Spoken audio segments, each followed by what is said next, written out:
शब्द बना है, कलेक्टिव शब्द बना है किससे? कलेक्शन से। कलेक्टिव शब्द किससे बना है? कलेक्शन से। और कलेक्शन का मतलब होता है ग्रुप। कलेक्शन का मतलब ग्रुप। कलेक्शन का मतलब क्या है? ग्रुप। तो कलेक्टिव शब्द बना है बेटा कलेक्शन से। ध्यान से बोर्ड पे देखते रहना।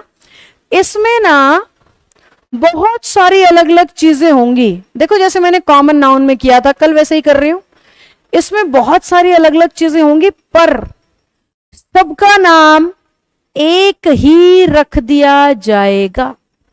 मेरी कल वाली इमेज याद करो, मैंने कहा था अलग अलग चीजें होंगी, सबका नाम एक जैसा। आज मैं बोल रही हूं ग्रुप बना के नाम ही एक रख देंगे। ग्रुप बना के नाम ही एक रख देंगे। अब ये कैसे होता है मैम? ग्रुप बना के एक नाम कैसे? कल की क्लास याद करो, मैंने बोला था आप सब मेरे लिए student student student student student student student student student student student student student common noun. पर आप सबको एक साथ में क्या बोल सकती हूँ? Class collective noun. आप सबको एक साथ में क्या बोल सकती हूँ? Batch collective noun. तो जब भी हम बहुत सारी अलग अलग अलग अलग चीजों के नाम बिल्कुल एक जैसे रख दें तो वो कॉमन, नाम एक ही रख दें तो वो कलेक्टिव।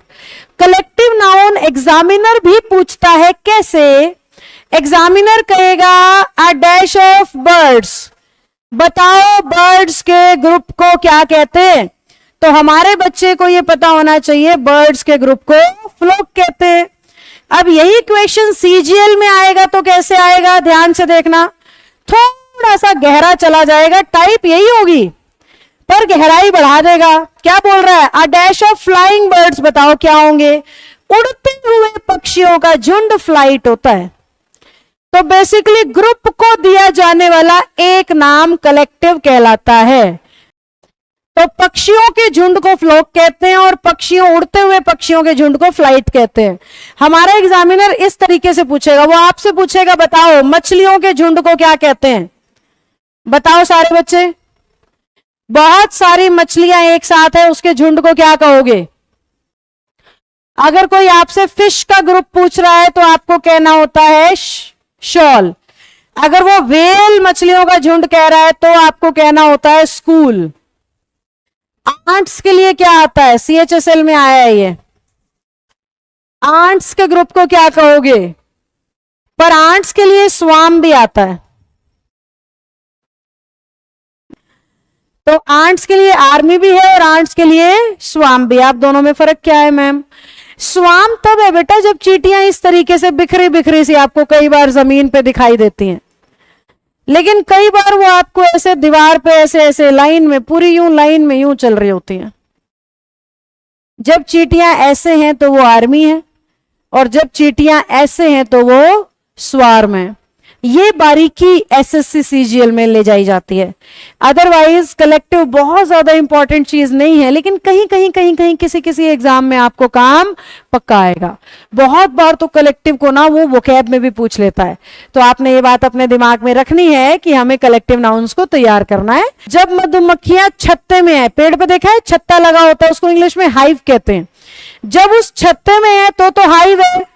आपने ईंट उठाई नीचे से और फेंक के मारी छत्ते में, तो वो मधुमक्खियों को जो आपसे प्यार हो जाएगा ना, वो आपके पीछे पीछे भिनभिनाएंगी आपको गले लगाने के लिए, उसको स्वाम कहते हैं। जब तक मधुमक्खियां छत्ते में हाइव हैं, बिखर गई तो स्वाम हो गया। जब तक छत्ते में है तो हाइव है, बिखर बिखर बिखर बिखर बिखर गई तो स्वाम हो गया है। समझे बच्चों? अनकाउंटेबल नाउन की दो टाइप्स हैं बेटा, एक तो एब्स्ट्रैक्ट और एक मटेरियल। एक तो एब्स्ट्रैक्ट और एक मटेरियल। एब्स्ट्रैक्ट को हिंदी में आप कहते हो भाववाचक संज्ञाएं, और मटेरियल को हिंदी में कहते हो द्रव्यवाचक संज्ञाएं। अगर हम ध्यान से देखें तो भाव शब्द को इंग्लिश में फीलिंग से दिखाया जाता है। भाव को किससे दिखा रहे हैं? फीलिंग से। इसके अलावा क्वालिटी भी एक तरह के भाव है, मतलब हर वो चीज जिसे हम महसूस करते हैं वो एब्स्ट्रैक्ट नाउन है। हर वो चीज जिसे हम महसूस करते हैं वो एब्स्ट्रैक्ट नाउन है। खुशी, प्यार, गुस्सा, दुख, दर्द, ईमानदारी, समझ गए? ये सारी की सारी चीजें महसूस की जाती हैं। आप कभी ऐसा नहीं कह सकते वो देखो बबलू आ रहा है और साइड में उसकी ईमानदारी भी चली आ रही है। ईमानदारी को महसूस कर सकते हो, देख, छू या पकड़ नहीं सकते। तो हर वो चीज जिसे फील किया जा रहा है, इंग्लिश ने उसे क्या माना है? एब्स्ट्रैक्ट। हर वो चीज जिसे फील कर पा रहे हो, फील, गुस्से को फील करते हो, दुख को फील करते हो, प्यार को फील करते हो। ऐसा नहीं दिखता पापा आ रहे हैं साथ में उनका प्यार भी चला आ रहा है, सेंस ही नहीं आएगी बात की। प्यार तो एक फीलिंग है, दिखती थोड़ी है, पकड़ थोड़ी सकते हो, छू थोड़ी सकते हो, महसूस करते हो कि हाँ बड़े अच्छे हैं मेरे पापा, उनके एक्शन से पता लगेगा आपको।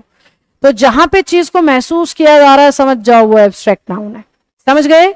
हर वो चीज जिसे फील करते हो वो एब्स्ट्रैक्ट है। मटेरियल क्या है? सारे के सारे लिक्विड मटेरियल नाउन है,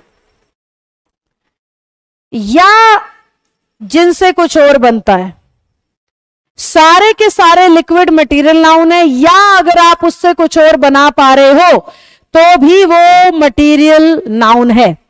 अब लिक्विड से हमारा क्या मतलब है? वाटर मटेरियल नाउन है, टी मटेरियल नाउन है, जितने भी लिक्विड है वो सारे मटेरियल नाउन है। अब फॉर्म से क्या मतलब है मैम? हर वो चीज बेटा जिससे कुछ और बने, जैसे कि वुड से डोर बन गया, तो would material noun, door common noun. Would material noun और डोर कॉमन नाउन। प्लास्टिक से चेयर बनी है जिसपे मैं बैठ गई, तो प्लास्टिक क्या हुआ? मटेरियल नाउन, जबकि चेयर क्या हुआ? Common noun.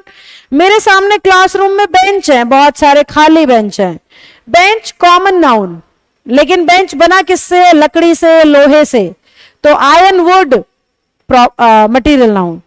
हर वो चीज जिससे कुछ और बना सकते हो मटेरियल नाउन कहलाता है। हर वो चीज जो लिक्विड फॉर्म में है मटेरियल नाउन कहलाता है।